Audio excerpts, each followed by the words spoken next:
Commander Velteron stood on the bridge of the massive ship Eternal Wisdom. His silver-blue skin caught the light from the control panels. His large compound eyes watched the screens that showed a small blue planet spinning slowly in space. After 30 years of exploring the galaxy, he had seen many worlds. Most were empty rocks or gas balls. Some had simple life forms. Very few had intelligent species. This planet was different. "Sir, we are getting strange signals from the third planet," said Officer Kethmora. Her voice was calm, but Veltaran could hear excitement in it. "The signals show organized patterns. They might be coming from an intelligent species." Veltaran moved closer to the main screen. The planet looked beautiful. White clouds covered blue oceans.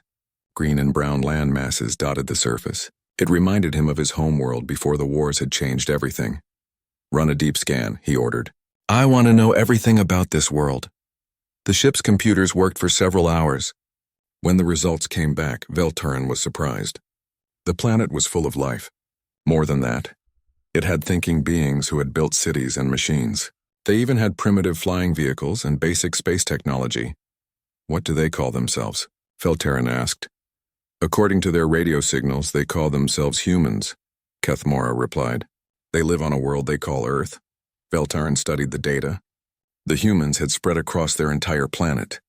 They had built great cities and connected them with roads and communication systems.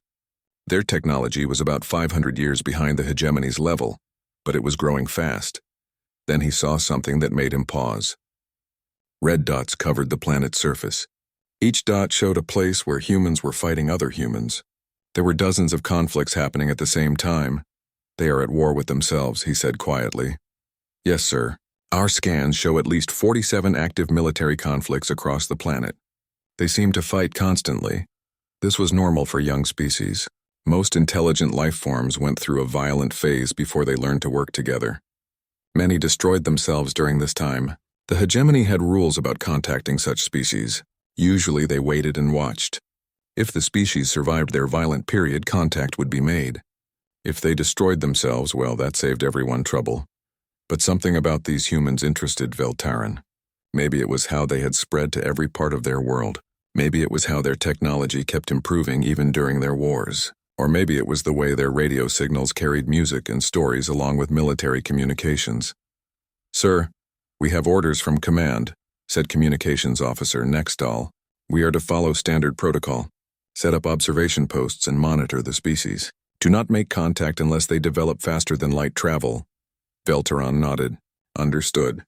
But I want to get closer. Take us to the edge of their system. Deploy stealth shields." The Eternal Wisdom moved through space like a silent shadow. Human technology could not detect them. Within a day, they were close enough to monitor human communications directly. Veltaran spent hours listening to human voices. They spoke in hundreds of different languages. Some talked about war and weapons. Others discussed science and art. Many spoke about their families and dreams for the future. One transmission caught his attention. A human male was talking about the ocean life around his country. His voice was excited as he described colorful fish and living coral reefs.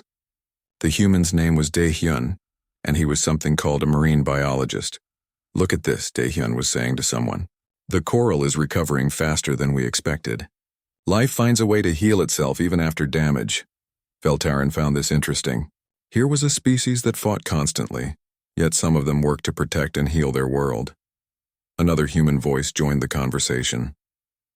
This one belonged to a female named Mina. She worked for something called the United Nations, which seemed to be an organization trying to bring peace between human groups. "The new translation software is working well," Mina was saying. "We can now communicate with tribes that speak completely different languages. If we can understand each other better, maybe we can stop fighting." Veltaran made notes about both humans. Daehyun showed curiosity about life and nature. Mina showed a desire for peace and understanding. These were good signs for the species. But then another voice appeared on the communications. This human was named Hyunwoo, and he seemed to be a military leader. "The enemy forces are moving toward the border," Hyunwoo was reporting. "Our satellites show they have new weapons. We need to be ready for anything." The contrast fascinated Veltaran. In the same moment, some humans worked for peace while others prepared for war. Some tried to heal their world. while others created weapons to destroy parts of it. Over the next few days, Veltaran's team gathered more information. They learned that humans had only recently developed nuclear weapons. They had also just begun to explore space with simple rockets. Their technology grew faster during times of conflict, but their greatest advances came when different human groups worked together. "What do you think, sir?" asked Kethmora. "Are they worth watching?" Veltaran thought carefully. Most species at this stage either destroyed themselves or stagnated. The humans seemed different. Their conflicts pushed them to develop new technology, but their desire for peace pushed them to share knowledge and resources. "Deploy observation satellites around their planet," he decided. "I want to monitor their progress closely." "Standard observation protocol, sir." "No, extended observation. I think these humans might surprise us." Kethmora looked puzzled. "They seem like typical primitive warriors to me, sir. They will probably destroy themselves within a few cycles." Veltaran turned back to the main screen. Earth hung in space like a blue jewel. Lights on the dark side showed where millions of humans lived and worked and dreamed. "Maybe," he said, "but something tells me we should watch them carefully. There is something special about these humans." He did not know how right he was. He did not know that in a few short years, he would witness something that would change his understanding of what intelligent life could become. He did not know that the humans would teach him about courage and sacrifice in ways that would haunt him forever. For now, he simply watched and waited, fascinated by the strange species that fought wars while dreaming of peace. 3 years had passed since Veltaran first discovered Earth. The observation post on the dark side of Earth's moon was now fully operational. Hidden by advanced stealth technology, the station monitored every aspect of human development. Veltaran had become something unusual among his people, an expert on human behavior. He knew their languages, understood their cultures, and followed their progress with growing fascination. The humans had surprised everyone. Instead of destroying themselves, they were advancing faster than any species the hegemony had ever observed. Their technology leaped forward in unexpected ways. More importantly, their conflicts were becoming less deadly while their cooperation was increasing. "Sir, the humans have achieved controlled fusion," reported Jiho. Though the human did not know aliens were listening to his communications, the young engineer was working at a facility in Korea, and his excitement was clear even through the translation systems. Veltaran watched the data streaming from Earth. Jiho and his team had solved energy problems that had taken the hegemony centuries to figure out. They did it in just 3 years, working with scientists from dozens of different human nations. "Remarkable," Veltaran said to his assistant, Kethmora. "They are sharing their discoveries across their entire species. Most civilizations keep such advances secret for military advantage." Kethmora was less impressed. "They still fight, sir. Our scanners show 15 active conflicts on the planet right now." This was true, but Veltaran had noticed something important. The conflicts were smaller now. Humans seemed to be learning that cooperation brought better results than warfare. They were also developing technologies that helped them communicate and understand each other better. He often listened to a human named Yuna. She traveled around Earth giving speeches about peace and human potential. Her words were translated into dozens of languages and broadcast worldwide. "We are one species on one world," Yuna said during her latest speech. "Our differences make us stronger, not weaker. When we work together, we can solve any problem. When we fight, we only create more problems." Thousands of humans attended these speeches. Millions more watched them on their communication networks. Veltaran noticed that areas where Yuna spoke often saw reductions in conflict afterward. But humans were not just becoming more peaceful. They were also becoming more dangerous. Veltaran watched military exercises led by a human named Donghyun. This human was a special forces operative who developed new combat techniques. His methods were unlike anything in hegemony military doctrine. "The enemy expects us to attack their strengths," Donghyun explained to his students. "Instead, we attack their weaknesses. We use their expectations against them. We turn their advantages into disadvantages." Donghyun's tactics involved rapid movement, deception, and using the environment as a weapon. His soldiers could appear and disappear like ghosts. They could turn any location into a fortress or a trap. Most disturbing to Veltaran was how quickly other humans learned and improved these techniques. "Sir, I am concerned about the humans' military development." Kethmora said after watching Dongyun's latest exercise.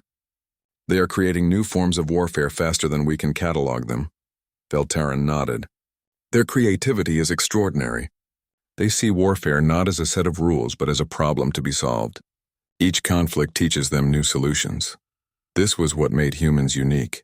Other species learned slowly, following established patterns. Humans learned rapidly, constantly adapting and improving. They shared knowledge across their entire species, which meant that one human's discovery quickly became every human's advantage. Veltarin sent regular reports to Hegemony Command. He tried to explain what made humans special, but his superiors were not interested in details. Your reports are too long, Commander, replied Senior Commander Keshval. Summarize, are they a threat or not?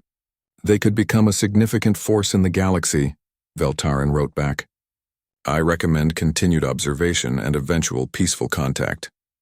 They are a primitive species with limited technology, Keshval responded. Continue observation, but do not waste resources on detailed study. Focus on more important matters. But Veltarin could not stop watching. Every day brought new surprises. Jiho's fusion technology led to new forms of space travel. Humans began launching more sophisticated satellites and space stations. They were still decades away from faster-than-light travel, but their progress was accelerating. Yuna's peace movement influenced governments around the world. Several major conflicts ended through negotiation instead of warfare. Humans were learning to solve problems with words instead of weapons. Dongyun's military innovations spread through human armed forces. But instead of making warfare more common, these new techniques actually made conflicts shorter and less destructive. When battles ended quickly, fewer people died. The most fascinating thing was how all three types of humans worked together. Jiho's technology helped Yuna spread her message of peace. Yuna's teachings influenced Dongyun to develop tactics that protected civilians.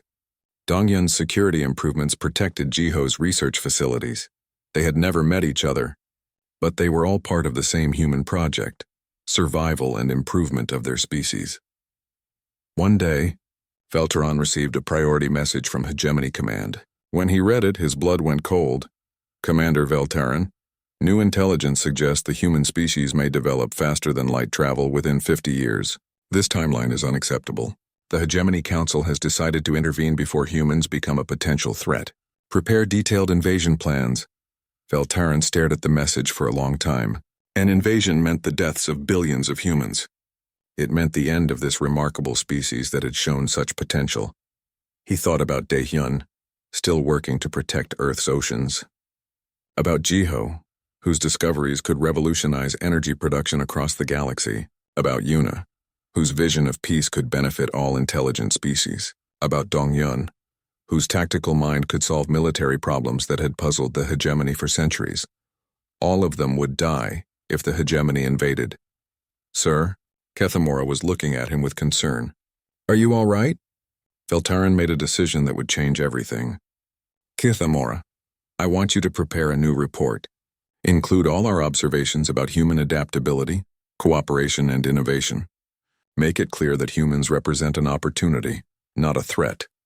Sir, Command has already made their decision. Then we will make them reconsider, Veltarin said firmly. These humans deserve a chance to join the galactic community. They could contribute things we have never imagined. He did not know that his efforts would fail. He did not know that the hegemony fleet was already being assembled. He did not know that soon he would watch humans face the ultimate test of their courage and determination. But he suspected that if the hegemony tried to conquer Earth, they would learn something important about humans, something that would shock the entire galaxy. The hegemony fleet arrived at Earth like a dark cloud blocking out the stars. 200 massive warships took positions around the planet. Each ship carried enough firepower to destroy a city. Together, they could turn Earth's surface into molten glass. Veltarin watched from the bridge of his observation vessel as Admiral Nexthal's flagship moved into position above Earth's largest population centers. The sight made him sick. He had spent 3 years learning to respect these humans. Now he was about to watch them die. All human communication networks are being monitored, reported the fleet's communication officer. They know we are here. This was an understatement. Every human on Earth could see the alien ships with their naked eyes. The vessels were large enough to block sunlight and create shadows on the ground below. Admiral Nexthul was a veteran of 50 conquest campaigns. He had never lost a battle or failed to bring a species under hegemony control. He believed humans would be like all the others, shocked into submission by superior force. "Open a channel to the human leadership," the Admiral ordered. "It is time to deliver our message." The transmission went out on all human frequencies. Every radio, television, and communication device on Earth received the same message simultaneously. "People of Earth," Admiral Nexthul's voice boomed across the planet. "I am Admiral Nexthul of the Hegemony Fleet. Your species has reached a point where it requires guidance from more advanced civilizations. You will surrender your weapons and submit to hegemony protection. You have 72 hours to comply. Resistance will result in the elimination of your species." The message was simple and direct. It had worked on dozens of other worlds. The Admiral expected the humans to panic, then surrender. Instead, something unexpected happened. Seojun, the Secretary General of the United Nations, called an emergency session. Representatives from every nation on Earth gathered within hours. These were people who normally spent months arguing about small issues. "We have received a message from an alien force," Seojun announced to the assembly. "They demand our surrender. I believe I speak for all humanity when I say this. We refuse." The vote was unanimous. Every nation, including those currently at war with each other, voted to resist the alien invasion. Beltaran watched in amazement as human conflicts stopped overnight. Enemy armies turned their weapons toward the sky. Competing nations shared resources and information. Ancient enemies worked together as if they had been allies for centuries. A human named Yunji emerged as the coordinator of Earth's military response. She had been a soldier, then a political leader, and now she became something new: a global war commander. Every human military force on the planet reported to her. "We have 72 hours to prepare," Yunji announced to the combined human military leadership. "We are facing technology 500 years ahead of ours. Our only advantages are numbers, determination, and the fact that we are fighting for our homes." Yunji's first order surprised everyone. All classified military technology was to be shared immediately with every nation on Earth. Weapons designs, tactical knowledge, and strategic plans that had been guarded secrets for decades were distributed freely. Meanwhile, a young physicist named Kyung-min was leading an international team of scientists in a desperate attempt to develop weapons that could damage alien ships. They had access to Jiho's fusion technology and 3 years of human advancement in material science. "Their ships use energy shields," Kyung-min explained to his team via global communication links. "But every shield has limits. If we can overload their systems, we might be able to penetrate their defenses." Working around the clock, human scientists began developing new weapons. They combined fusion technology with magnetic acceleration systems. They created plasma weapons that could theoretically damage alien hull materials. Most importantly, they designed these weapons to be built quickly using existing human manufacturing capabilities. Beltaran secretly transmitted tactical information to Mina, who had become Earth's primary alien contact specialist. He could not openly help the humans, but he could give them small advantages. "Their ships are heavily armed, but not heavily armored," he transmitted on a frequency only Mina was monitoring. "Focus on their weapon systems and shield generators." As the deadline approached, Admiral Nexthul received reports about human activities. He was not concerned. Many species prepared futile defenses before surrendering. On the final day, Seojun requested a meeting with the Admiral. They met aboard the alien flagship with Seojun accompanied by Mina as translator. "You have had time to consider our offer," Admiral Nexthul said. "What is your answer?" Seojun looked directly at the alien commander. He was a small human standing before a being twice his size, surrounded by advanced technology that could destroy his entire world. But his voice was steady when he spoke. "We have considered your offer," Seojun said. "Our answer is no. We refuse to surrender our freedom to anyone, no matter how powerful they claim to be." Admiral Nexthul was surprised. "You understand that resistance means death? We have weapons that can destroy your entire planet." "We understand," Seojun replied. "And if you want our world, you will have to take it from our dead hands." Every human on Earth would rather die free than live as slaves. Mina stepped forward. "Admiral, humans have a saying. Give me liberty or give me death. This is not just words for us. This is who we are." The admiral studied these small beings who dared to defy his fleet. In his experience, inferior species always surrendered when faced with overwhelming force. These humans seemed genuinely willing to die rather than submit. "Your courage is admirable," Admiral Nexthul said finally, "but courage cannot stop plasma cannons. You are choosing extinction over protection." "Then that is our choice to make," Seojun answered. "Freedom is not something that can be given or taken. It is something we carry inside ourselves. You can kill our bodies, but you cannot kill our freedom." The meeting ended. As Seojun and Mina returned to Earth, Admiral Nexthul prepared his fleet for what he expected to be a quick victory. He had crushed dozens of rebellious species. Humans would be no different. But Veltaran felt a chill of fear as he watched human preparations intensify. These beings were not preparing to surrender or even to negotiate. They were preparing to fight a war they could not possibly win, and they were doing it with a determination he had never seen before. Every human on Earth knew they were probably going to die, but instead of panicking or surrendering, they worked harder. They hugged their families goodbye and went back to building weapons. They prepared their children for war and sang songs of defiance. The admiral sent his final ultimatum. "You have 1 hour to surrender. After that, we will begin the pacification of your planet." The human response came from Unji, broadcast on all frequencies so that every being in the fleet could hear it. "Come and take it." Admiral Nexthul gave the order to begin the invasion. He expected the humans to break quickly once they saw the true power of hegemony weapons. He had no idea what he was about to unleash. The invasion began at dawn across 12 time zones simultaneously. Admiral Nexthul had planned a swift campaign. Overwhelming force applied to major population centers to break human resistance quickly. He was expecting a conventional military response. What he got instead was something the hegemony had never encountered. In 10,000 years of conquest, the first shock came when his landing forces touched down in major cities around Earth. The cities were empty. Millions of humans had simply vanished overnight, leaving behind empty streets and buildings. "Sir, our sensors show massive underground activity," reported the fleet's tactical officer. "The humans have moved their entire population into underground facilities." Admiral Nexthul was puzzled but not concerned. "Send ground forces to flush them out." "This changes nothing." But it changed everything. Hyunwoo had spent the final hours before invasion implementing a strategy that no alien military doctrine could have predicted. Instead of defending fixed positions, he had turned every human settlement into a trap. The moment alien ground forces entered the cities, the attacks began.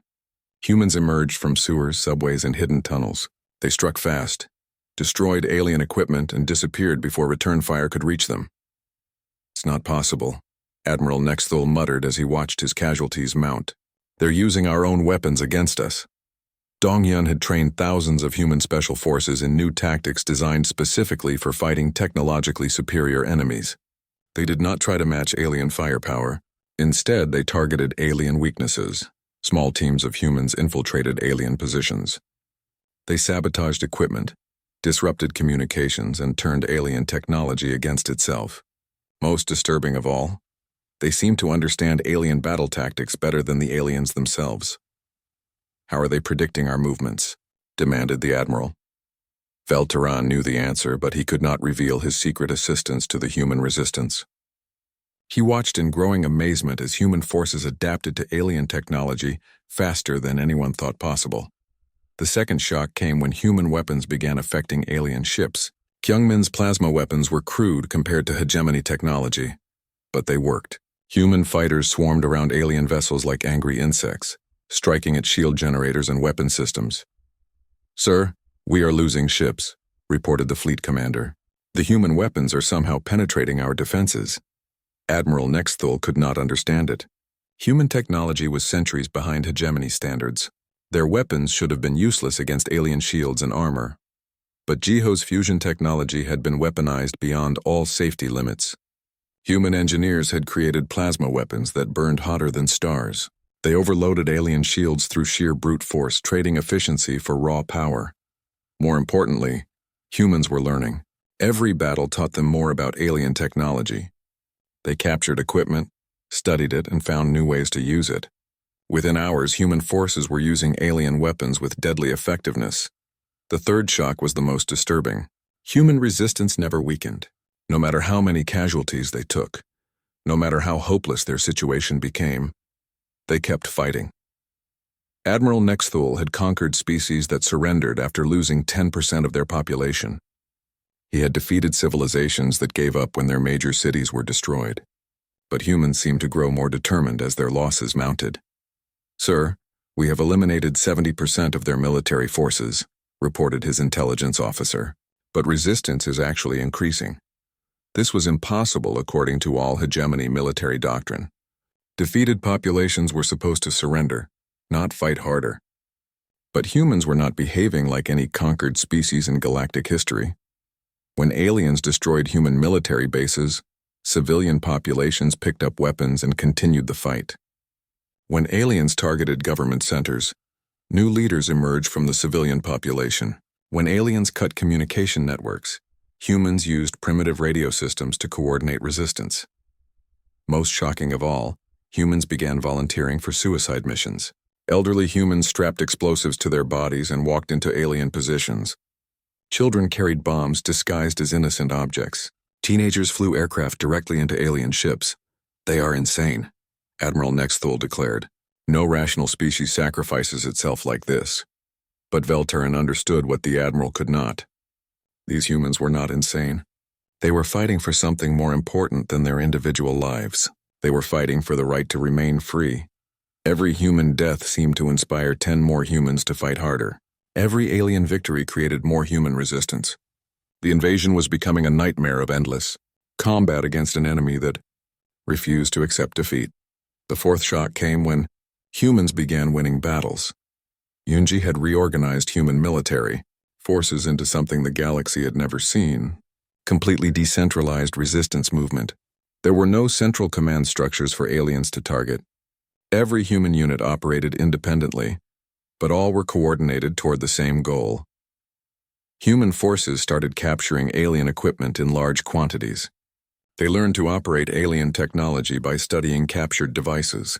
Within days, human soldiers were using alien weapons, vehicles, and communication systems. Yuna, meanwhile, had transformed her peace movement into something equally unprecedented: a propaganda campaign that demoralized alien forces. Her broadcast reached alien soldiers through captured communication equipment. "You came here as conquerors," her voice said in perfectly translated alien languages. "But look around you. You are not conquering anyone. You are dying in a war that serves no purpose. Your leaders sent you to destroy a species that wants only to live in peace. How does this serve your people?" Alien desertion rates began climbing. Some alien soldiers simply stopped fighting. Others actively helped human resistance forces. A few even switched sides completely, providing humans with detailed information about hegemony technology and tactics. Admiral Nexthul found himself fighting a war unlike anything in his experience. His technologically superior forces were being defeated by primitive humans using creativity, determination, and tactics that defied all military logic. "Sir, we have lost 53 ships," his tactical officer reported. "Human forces have captured 8 intact vessels and are using them against us." The Admiral stared at his tactical displays. Red markers showed human-controlled territory expanding across the planet. His supposedly overwhelming invasion force was being systematically destroyed by an enemy that should have been helpless against his technology. In desperation, Admiral Nexthul made a decision that would haunt him forever. If conventional warfare could not break human resistance, he would use the ultimate weapon. "Prepare orbital bombardment," he ordered. "We will burn their planet clean and start over." But he did not know that humans had been preparing for this possibility. They had hidden weapons in space, weapons that could reach his ships even in high orbit. More importantly, they had prepared one final surprise that would shock the galaxy. As the Admiral prepared to destroy Earth from orbit, he was about to discover what happened when humans had absolutely nothing left to lose.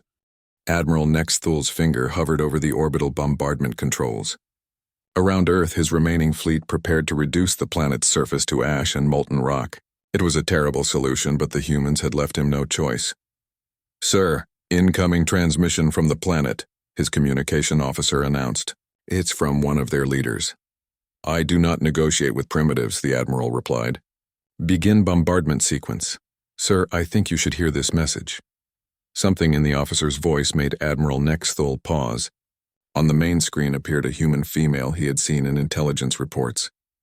Her name was Yuna, and she was one of their peace activists, but she was not in a safe bunker or government facility. She was standing in the ruins of a destroyed city, surrounded by human civilians and alien prisoners. Somehow she had reached his flagship.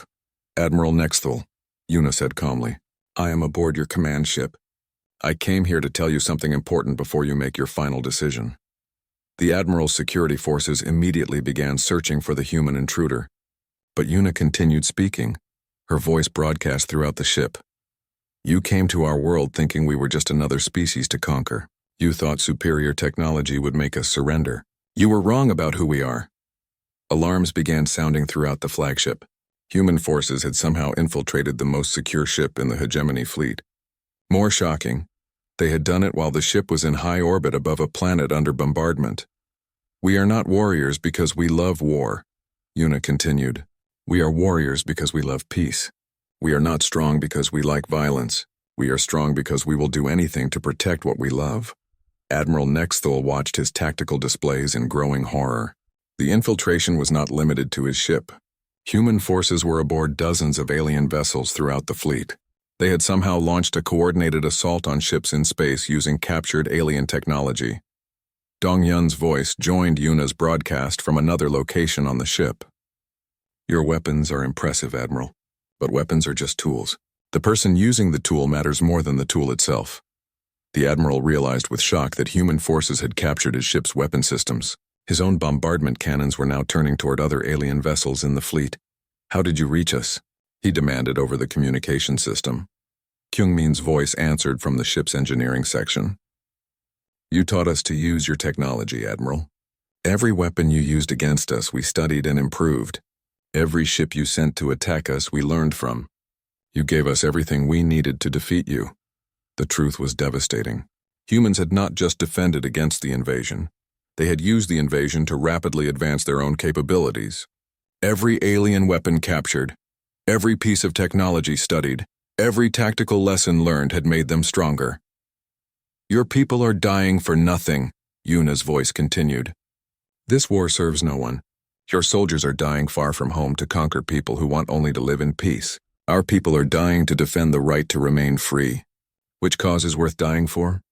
Admiral Nexthul looked around his bridge. His officers were listening to the human broadcast with expressions he had never seen before. Some looked ashamed. Others looked confused. A few looked openly rebellious. Sir, his tactical officer said quietly, maybe we should consider the human offer to negotiate. There is no offer to negotiate, the Admiral shouted. We do not negotiate with inferior species. But Yuna's voice cut through his anger like a blade. Admiral, you call us inferior. But look around you. Your ships are captured or destroyed.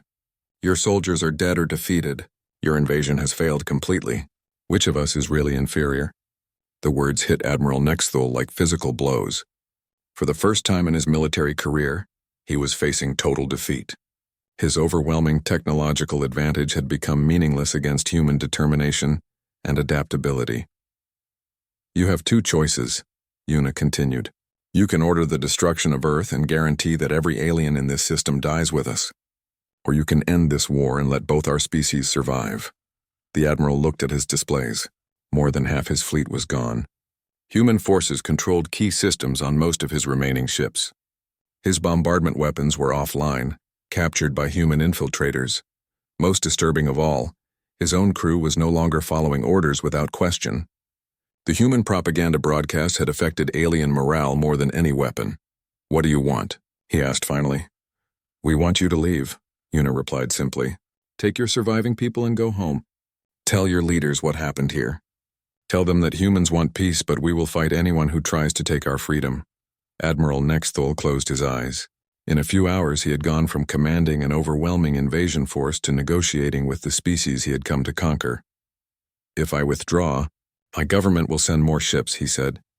Then we will defeat them too, Donghyun's voice replied. We know how to use your technology now. We know how to defeat your tactics. Every ship you send will make us stronger. The Admiral knew this was true. Humans had demonstrated an ability to learn and adapt that exceeded anything in hegemony experience. A second invasion would face an enemy armed with captured alien technology and knowledge of alien weaknesses. "Withdraw the fleet," he ordered quietly. The surviving hegemony ships began leaving Earth orbit. Of the 200 vessels that had arrived, only 67 remained functional. The rest were destroyed, captured, or crippled beyond repair. Veltaran watched the retreat from his observation post. He felt a mixture of relief and terror. Relief that the slaughter was over. Terror at what humanity had become in just a few days of total war. These humans had transformed themselves from a peaceful species into the most effective fighting force he had ever witnessed. They had defeated the galaxy's most powerful military using nothing but determination, creativity, and an absolute refusal to surrender. 10 years later, Veltaran served as the first alien ambassador to Earth. The humans had forgiven his people and welcomed peaceful contact. They shared their technology freely and worked to build friendships with other species. But Veltaran could not forget what he had witnessed. Late at night, he would wake from dreams of human voices speaking calmly about impossible things. He would remember Yuna standing in the ruins of her world, refusing to surrender. He would think about Dongyan turning alien weapons against their creators. He would recall Kyungmin solving technological problems in hours that had taken the hegemony centuries to understand. The galaxy had changed because of what happened at Earth. Other species sought human alliance rather than human conquest. The hegemony's reputation as an unstoppable force was broken forever. New forms of warfare and diplomacy spread throughout the stars, all based on lessons learned from humanity. But Veltaran was haunted not by human violence, but by human love. He had learned that there was something in the universe more powerful than any fleet, more devastating than any weapon. It was the rage of free beings who refused to kneel. He understood now that humans had not won through superior technology or numbers. They had won because they carried something inside themselves that could not be conquered, the absolute determination to remain free. In his final report to the Hegemony Council, Veltaran wrote, "We thought we understood war. We thought we understood sacrifice. But humans taught me something that haunts my dreams. There are forces in this universe more powerful than plasma cannons or fusion bombs. The love of freedom, when threatened with extinction, becomes a rage that can burn down empires." He ended his report with a warning that echoed through the galaxy for generations. Never again make the mistake of thinking that peaceful species are weak species. Humans showed us that the greatest warriors are those who fight not because they love war, but because they love peace too much to let anyone take it away.